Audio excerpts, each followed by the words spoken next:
Sherman comes over here to check on the situation. What is Appler so excited about now? So Sherman arrives with his aide, Private Holliday, and his staff. Confederate skirmishers in advance of Hildebrand's brigade, probably the 15th Arkansas, come out of the woods here, and they'll level their guns at this group of staff officers. Ephraim Dawes, who happens to be the adjutant of the regiment, sees them and yells out, "Look out, the general's going to be shot." Now, as he gives this warning, Sherman turns, sees the new threat, and then right over there puts his hand up as though to ward off a blow and pitches a piece of buckshot in his hand. Private Holliday next to him is not so lucky. Private Holliday is hit and instantly killed. Sherman looks and says, "That shot was meant for me. My God, we are attacked."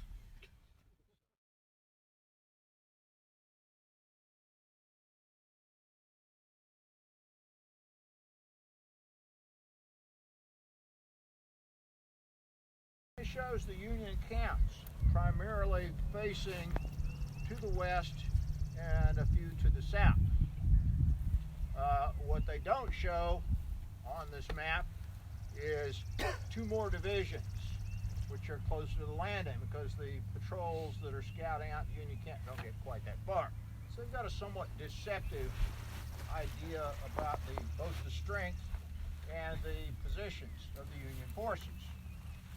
Now, they line up early in the morning. Well, they actually line up the day before, although they're not all in line, to attack the next day, and they're in a column of corps, which means it's one corps, and they're not really true corps in the formal sense.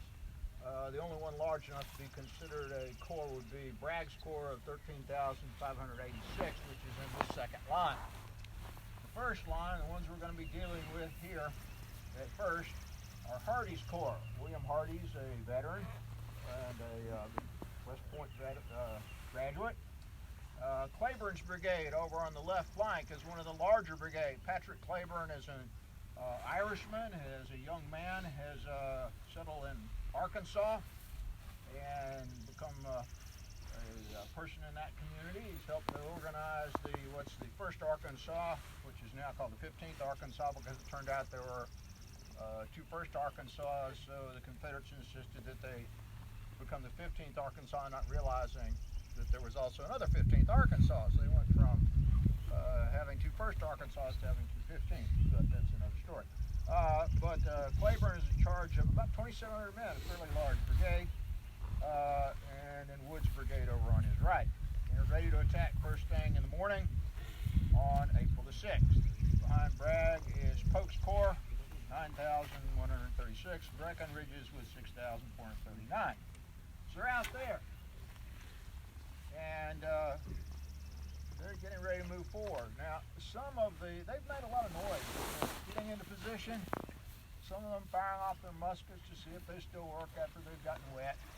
And so they're not exactly, and some of them are even coming forward and say, "Hey, let's see what a Union camp looks like." So discipline is not great. Many of those guys out there are very inexperienced as well. Actually, there's probably slightly more experience in the Union camp as far as having been in battles at Fort Donelson or Belmont or earlier actions than in the Confederate camp.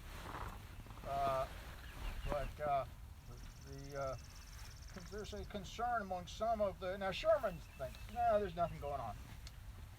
Prentice over here sent out a patrol the afternoon before. They hadn't found any Confederates, so he's not too concerned either.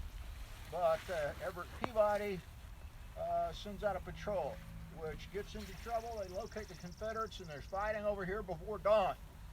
So if you're Jesse Appler, you're in this camp, you've heard noise out there. Obviously, something's going on. There's some kind of action out there. He sees wounded soldiers coming back, saying, "Get ready, the Confederates are coming." So he's not sure what to do. He's already gotten in trouble with Sherman, but he calls his men. This is their camp. This is a camp tablet. You'll see these as you go around the battlefield. These are the positions that Union regiments were camped in before the battle began. This is their color line. So they would have formed here if called to their ranks, and that's what's going to happen. Their tents would be spread throughout this area. So they're called to their color line. Appler's not sure what to do. He sees Confederates crossing this field further to the south. This was a much larger, longer field at that time. And it happens to be Wood's Brigade, which is advancing to attack Peabody's flank. So he's becoming very concerned, and he figures, well, I've got to tell somebody about this. So he sends out two men who happen to have horses. And one goes to Hildebrand, his brigade commander, the other one goes to Sherman. This is Jesse Hildebrand, who commands this brigade. He's a somewhat older gentleman,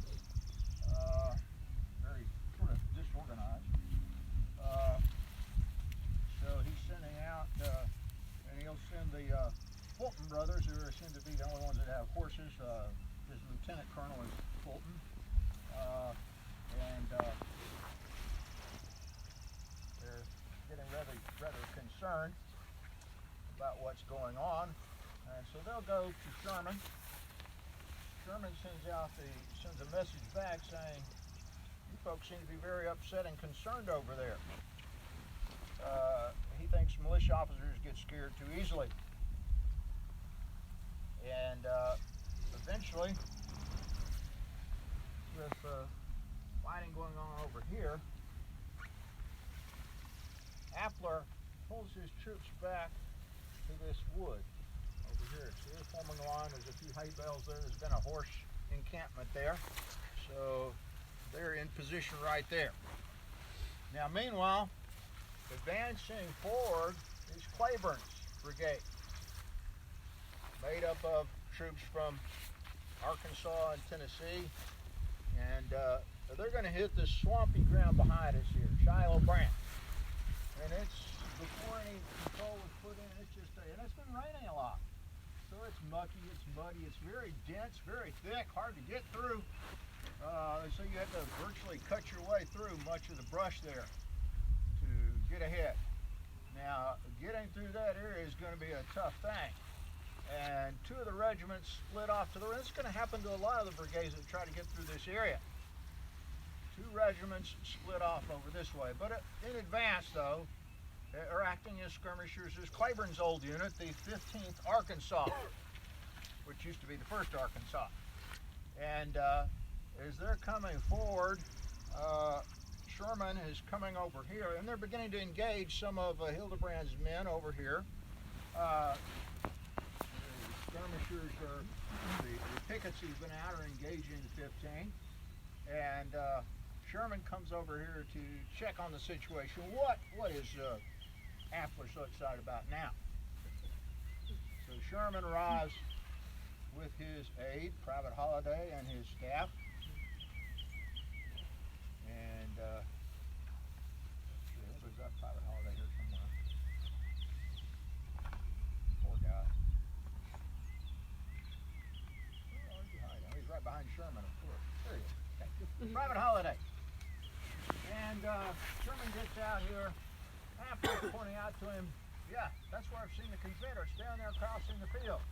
About that time, Confederate skirmishers in advance of Claiborne's brigade, probably the 15th Arkansas, come out of the woods here, and they'll level their guns at this group of staff officers.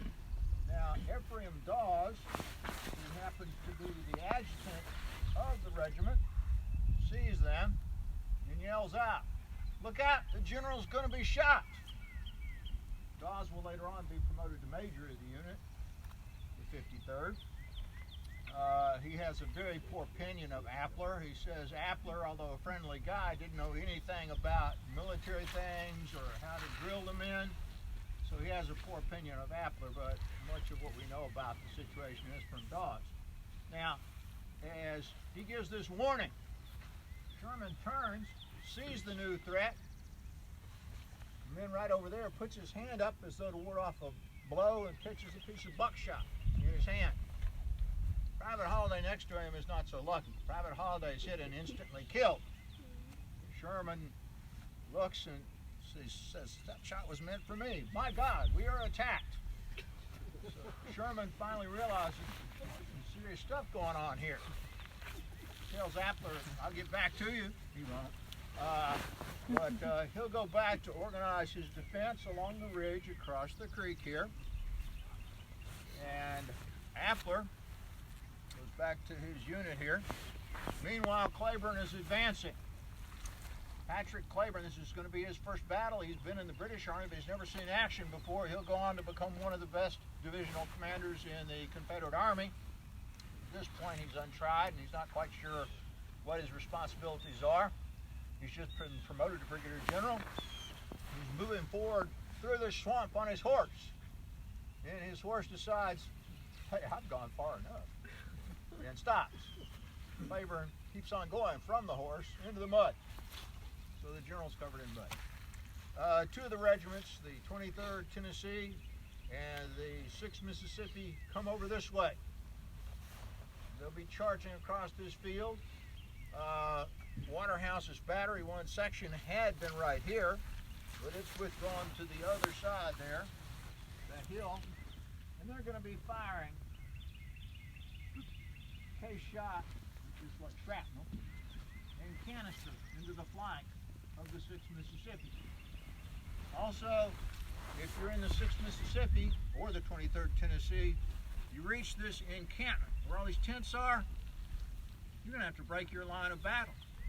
Reform on the other side at a range of about 50 yards or less from the guns of the 53rd. So what's going to happen? You're going to get shot up pretty badly, and that's what's going to happen. We have an account by one of their company commanders with the 6th. And keep in mind, if you were in a unit during the Civil War, you would start with your company, which was recruited from your hometown. Somebody of influence or somebody who is ambitious will get together and say, hey, would you like to join this company? We'll get you a nice uniform. We're going to call ourselves the Hardin County Invincibles. And all the women are going to like you because you're going to be in a uniform and you're going to be really spiffy. And if you don't join, people are going to call you a coward. So what do you think? You might decide, well, I'm going to join up. And I know you anyway. Some of us are relatives. Some of us are schoolmates. So we're going to form a company of about 100 men. We'll get together with other companies from the same region or from the state to form a regiment. Starting theoretically with 1,000 men commanded by a colonel, either elected in the Confederacy usually or appointed by the governor in the northern states. So when you go into battle, you're going to know the people around you. They're going to be your relatives and friends. And so this could have a devastating impact on a community. Now this is William Thompson. He's a company commander in the 6th Mississippi. He is part Choctaw Indian. He had gone out to Indian Territory with his parents when he was young, but his parents had died. So he had gone back to Mississippi where he had some relatives to be raised, and he becomes a company commander, and he leaves a fairly detailed account of what happens to the 6th Mississippi. William Candace Thompson, Captain Company 8. He says as they started across this field, the bullets started to rain thick and fast. Little clouds of smoke appeared. We heard the cracking noise of timber being splintered by the bullets. This was my first experience in being shot at, and I was as scared as the next man. Presently, I began to see men on the ground as they were hurt. At first, I couldn't see their faces. Maybe I didn't want to see them. The first wounded man I recognized was my Uncle Henry's eldest son, Cousin James Mangum, a private in my company. He had been shot in the face.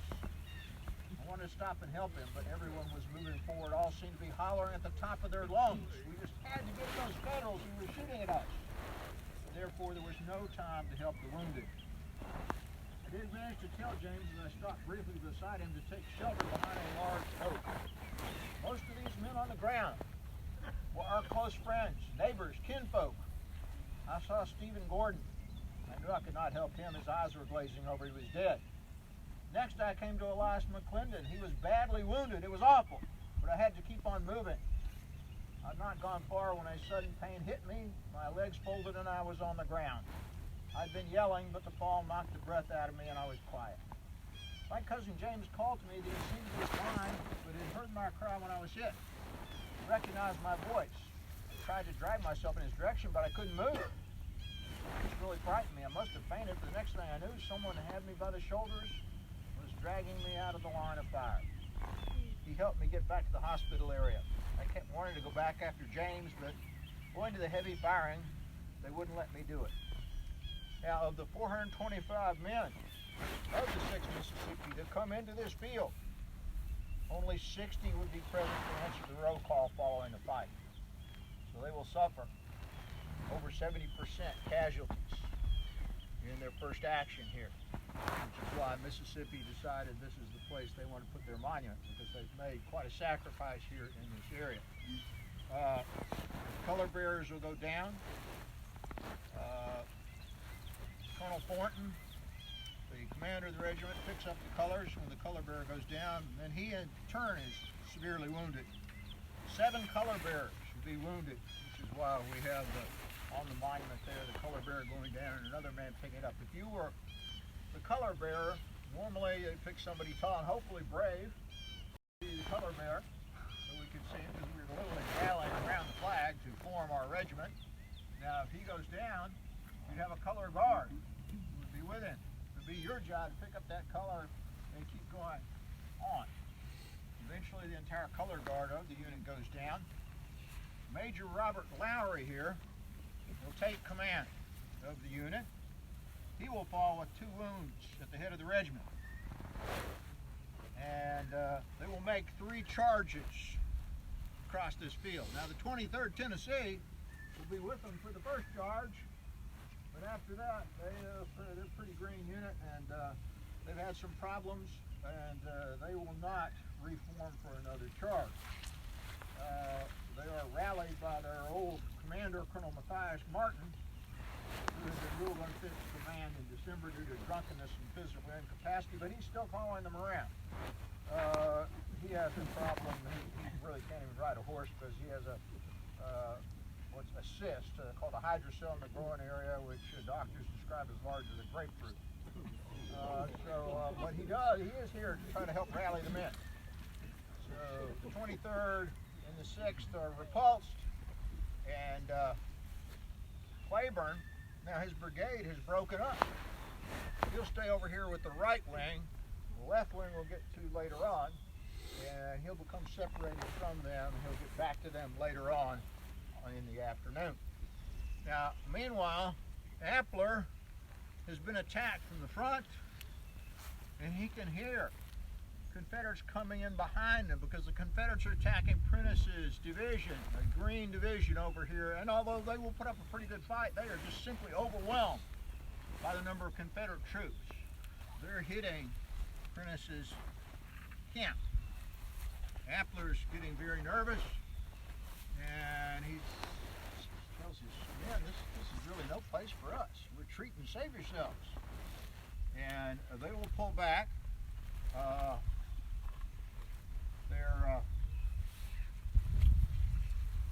Major Fulton will try to reform them. He'll ask Appler, where do you want us to reform? Appler will say, I don't know, and he'll take off to the landing. He rejoins the unit on April the 9th. Well, what do you think? They hoot at him, they make fun of him, but Sherman, he's still fighting. I'm going to go across the creek here and talk about the artillery. Waterhouse is battered. So the 53rd inflicts heavy casualties, and then they take off. Now the 53rd will continue fighting. They'll be broken up. They won't do too well. They'll be under their lieutenant colonel or major for the rest of the battle. Any questions before we cross the creek and go up the hill?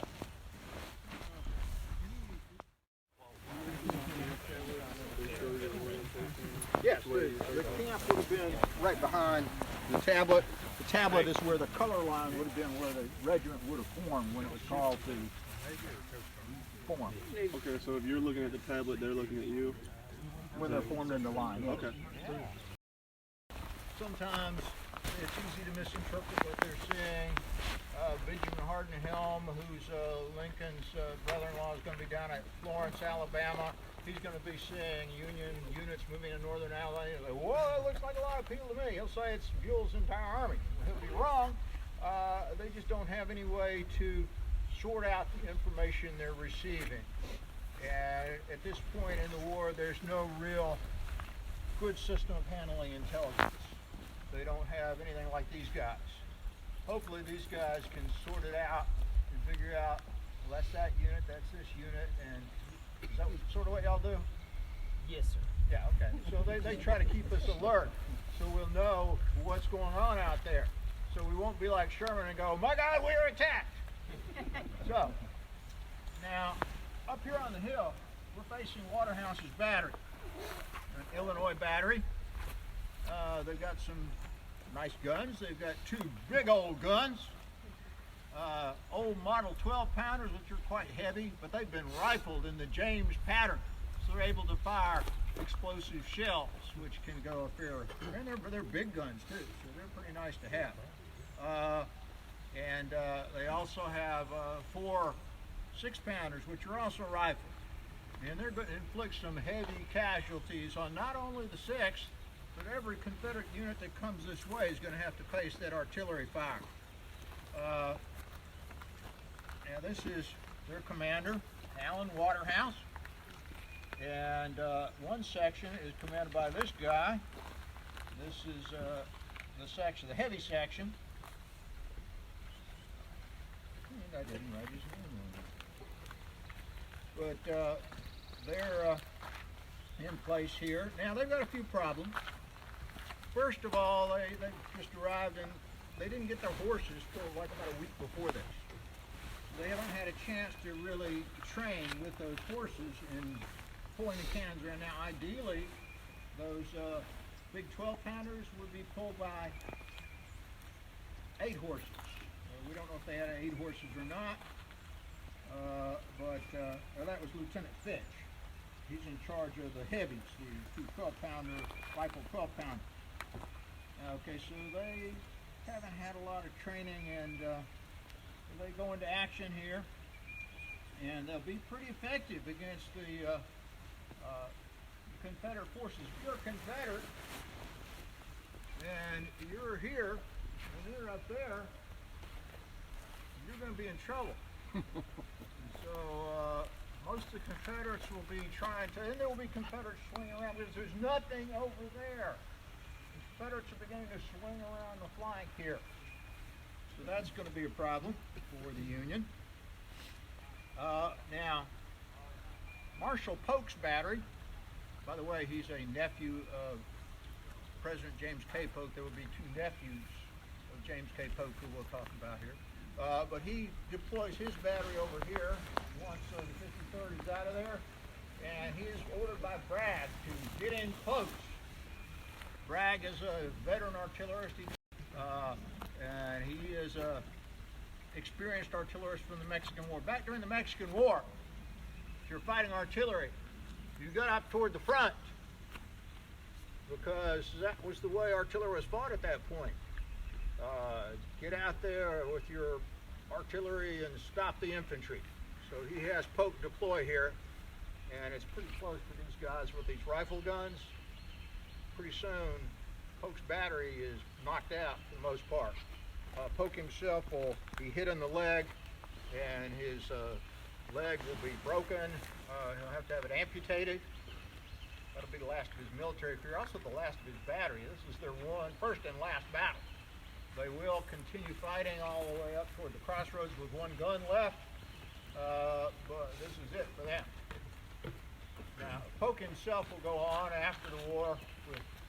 He has some political influence, and he'll be appointed the state treasurer for Tennessee. He gets in a little bit of trouble because apparently he is misappropriating funds when they have something like an audit The funds are seen to be missing, and pretty soon he's missing as he heads west trying to get away.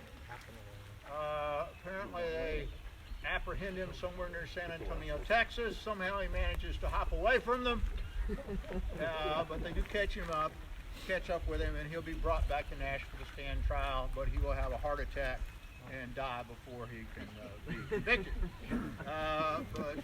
Marshal Pope. All right, now pretty soon though, the Confederates are beginning to come around, swing around. The battery here is going to be in trouble. Captain Waterhouse was shot through both thighs and carried to the rear after ordering them to withdraw. So they're trying to withdraw. They only get a short distance when they run into Major Ezra Taylor. Sherman's chief of artillery rides out and orders them, "Where are you going? Unlimber your cannons." Well, why is he doing this? Because you've got to try to stop these Confederates who are swinging around their flank. Because if you're outflanked, you're going to be in trouble. So they will deploy again as they unlimber. Lieutenant Abbott, who commands the big guns, the 12-pounders, shot through the shoulder with a mini ball, and he retires. They'll average 100 pounds per gun, and they use up their canister, and they're engaging Confederates to their front. A large body of Confederates comes in on their left within 150 yards. Before they see them, they'll fire a volley into the battery, and they will charge and capture at least 3 of the guns. Lieutenant Fitch takes command. Many of the men and horses are wounded. They're forced to abandon the 2 heavy 12-pounders and 1 of the rifled 6-pounders. And so they'll be withdrawing, and they'll manage to get to the river, but they'll find that their cannons, their cannon carriages are defective. The iron axles have broken. So apparently whoever manufactured these used shoddy materials, so the battery will be out of business for a while. Now the 13th Infantry will end up capturing the abandoned guns, although other units who later come upon them will also claim them. And Colonel Alfred Vaughn, who commands the 13th Tennessee, reports that next to the guns, he finds a dead Union officer near them with a pointer dog that refuses to allow the Confederates to approach the body. Now, I don't know who this officer was, because there are no battery members who are left behind, dead, no officers at least. All the officers we can come up with in this area that are shot or killed, their bodies are removed. So if you can figure out who this guy is, let me know. But it's a good story anyway. All right, we're going to move on over here to the next monument and talk about the other regiments in Hildebrand's brigade. By the way, Hildebrand's not feeling well. This unit, Hildebrand's, has just been on an expedition up the river to Eastport and into Alabama on the Tennessee River, and many of them have gotten sick. Now, the one reason for this is where are you going to get your water if you're on the river? You're going to get it out of the river. Yeah, where are you going to go to the bathroom if you're on a boat? In the river. So we've got a lot of people who have been getting sick, including Hildebrand. Hildebrand originally had his headquarters in Shiloh Church, but then they set up some tents, and so he's beginning to feel a little bit better, but he's still under the weather. As are a number of the regimental and other commanders are not feeling well. They're just recovering from being sick. And I'm going to count here what drinking that water was kind of like. This is by John Ruttman, who is with the 57th Ohio, the next unit we're going to visit over here. He says, "You may probably think that riding on a steamboat is fun. Well, it's a nice place to ride in warm weather, but on a boat where there is nearly 2,000 men on board, and then stay on it over a week is one of the most unpleasant places to live. Yet, And added to this yet, we had nothing but river water to drink, which is not fit for a hog to drink. In consequence of which we have nearly or about all got sick. I got that tired of that old boat that I now feel as I've been tied for 6 months and then let loose on last Saturday morning. So, bad water.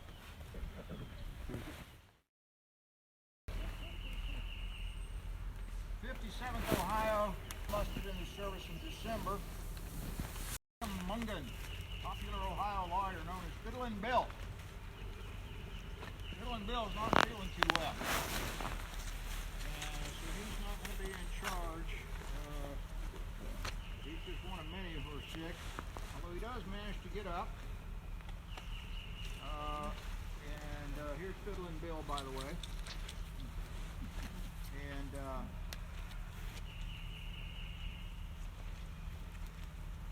earlier, the night before, the evening of the 5th, Captain Gribben in Company A reported that they saw horsemen appearing. When the battle starts, 57th here, you can't this area, come forward from their camp. So as the Confederates open fire from a ridge over here, Claiborne tells his men to wake up the Union soldiers. We're already awake. They're down here. They'll be firing over their heads, hitting some of the branches, but mainly hitting toward their camp. They're in a somewhat protected position here on this low ground. And they're hit by some of Claiborne's troops. And as they fall into line. As they're coming forward, they can see the pickets are coming back, dodging between the trees as the Confederates are firing at them. They write that we were surprised to be this is Rice, who commands this unit on the morning of the 6th, Lieutenant Colonel Americus Rice, that we were all surprised. There can be no doubt. Were it not for the dogged persistence and hard fighting of the Union forces on Sunday, all would have been lost. I hope to God that those high in command for a response for this surprise may have to account for it. We were in line before breakfast, so if you're down here in line, you didn't get breakfast. According to Colonel Mungan, who's here, but unable to command due to his illness, he sees Captain Gribben, James Gribben, who is trying to rally the men. He gets hit by a piece of a shell in the breast, which knocks him down. He gets up laughing, telling some of the boys. He laid his hand on his breast to show the place where the shell had struck him. When a bullet, they were flying thick as hail, passed through his body, entering where the shell had struck him a few minutes before. He fell. Laying his head on his breast, said, "My God, boys, I am dead. Give them hell, boys, I am dead." Rice, who knew him, rode up, got off his horse and spoke to him. Asked him if he did not know me, but he was unconscious, was fast breathing his life away. Rice said he was more to me, more as a brother. He thought of him more as a brother than anything else. Apparently they were good friends. I could hardly give him up. And they placed him in an ambulance and took him to the river, where he was temporarily buried until he could be taken home. A gloom has been cast over the whole regiment, for he was universally beloved and esteemed. Now, they will hold this position, but by about 10 a.m., one member of the 57th says there's thousands of rebels between them and the camp of the 53rd. So, Confederates are swinging around the flank. Now, over in the Confederate Army, General Prentice's division has basically been put to flight. Now, some of them will rally near the Sunken Road, but Johnston is moving forward with that portion of the army. He reaches the camp of the 18th Wisconsin. And when he gets to that camp, General Hardee, who's in charge of the troops fighting here, will come to him and say, "We're still getting resistance over there." Now, what does Johnston know about the Union camp? He thinks that it consists of Sherman, McClernand, and Prentice's division, which he's just routed. So in order to finish the battle up, he decides what we need to do is roll them up, push them into the creek. So he'll be committing a large part of his army to come swinging around. 10 of the 16 brigades in the Confederate Army, they committed to fighting Sherman and McClernand. So he's, and one additional one is sent this way, so he realizes there's more troops to his right than he had at first thought. So Sherman and McClernand are about to be hit by an enormous number of Confederate forces. And the 57th is going to be forced to pull back. Ruckman says, last Sunday morning the rebels attacked us and took us on surprise, such a time as I've never heard of before. We were unprepared to meet them, not expecting that they came on us with about 40,000 men, which is actually pretty accurate overall. We had not a line formed yet, and they poured in on us like blackbirds into a cornfield. We had to run off to keep from being taken, and did not get back until Tuesday morning. They plundered our camp and took nearly everything we had. Only what we had on our backs. I had a new suit of clothes that I'd worn only 2 or 3 times, and they took and I lost a shirt, a nice pocket Bible. I think those are children. Portfolio with nearly 40 sheets of paper and envelopes and about 30 postage stamps. So, and this is going to be a problem. As the Confederates come into these camps, they start looking into the tents, and by golly, there's some interesting things here. Some new shoes, boots, food, delicacies. So this is going to become a problem as they start looting the camps. Confederates are becoming stalled. Regiments are slowing down. Men are becoming separated. So even though they're being victorious, they're still having some issues. Rice, who will take over this unit, Mungen is apparently be accused of showing the white feather, cowardice. We'll go on. He's a banker and businessman from Ohio, and he'll fight at the Battle of Kennesaw Mountain, where he's wounded in the right leg and has it amputated, but he will go on to become a brevet brigadier general. We're going to move on to the 77th Ohio, Colonel Jesse Hildebrand's own regiment. Any questions before we move up the hill? If you were with Sherman, you probably would have wanted to stay a little bit away, because she starts with a really nice horse. It's apparently a fine horse which had been captured from a Confederate cavalrymen. They had captured several of these on the 4th, several of these Alabamians, and put them in Shiloh Church. That became their temporary prison. Had been Hildebrand's headquarters. Hildebrand is now in a tent just outside of the church. Some of the men of the 77th who are camped in this area go forward and look in there to see what Confederates look like. What do those guys look like? They look like just like us, but they talk funny. At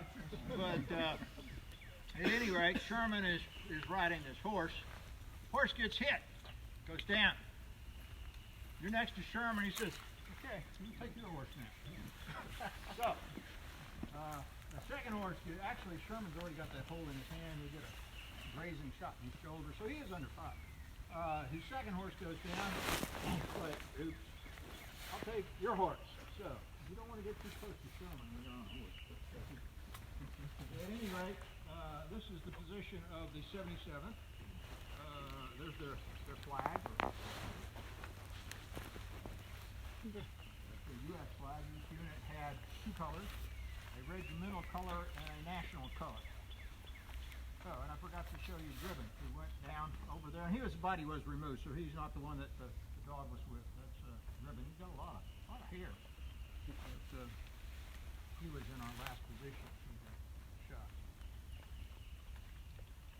Okay, this unit is actually commanded originally by Hildebrand. Hildebrand is a veteran of the Mexican War, but he's getting on up in age. He's probably 60, which doesn't seem very old to me now. But at any rate, he's not a very organized fellow. He doesn't really have any staff or anything, and so and he's not feeling well either. He's camping right next to with Will DeHaas, who's the lieutenant colonel of his unit. So he uses DeHaas as his staff. So DeHaas is busy traveling back and forth, trying to organize the defense, leaving Major Fearing in charge of the brigade, of the regiment, I'm sorry. Fearing had a little bit of experience. He actually joined early and had been at the Battle of Bull Run. Now, Hildebrand, as I said, not feeling well. He's been advised to remain quiet. But finally he gets up. As the firing gets hotter and nearer, the regiment's in line. Hildebrand's pressed to join in a cup of coffee, remarks it'll better fit him for duty, and it would help for me too. While in the act of taking the coffee, a shot from enemy's gun crashes through the trees over our tent. The battle is open. Hildebrand says, "Colonel, aid me with the Lieutenant Colonel DeHaas, aid me with the brigade, send the major with the regiment." And so, Fearing takes over, and he is praised for his action. Says he was cool and brave, acquitted himself with much skill as an old officer of larger experience, and was not excelled by any other field officer who came under my observation during the Battle of Shiloh. So they put up a pretty good fight here.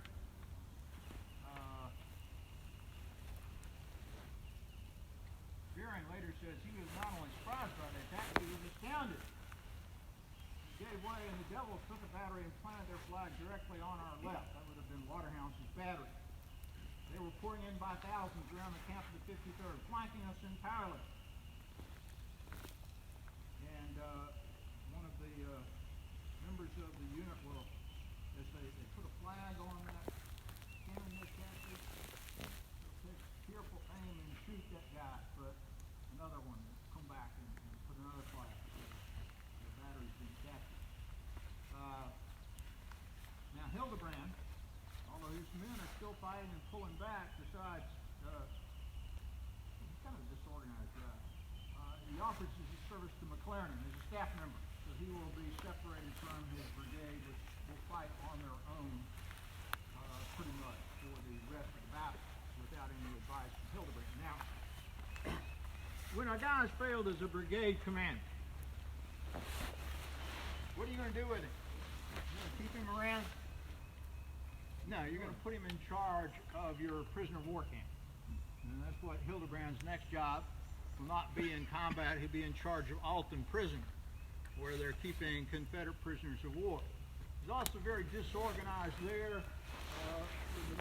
The prisoners are not properly fed. It's very disorganized, and they send in a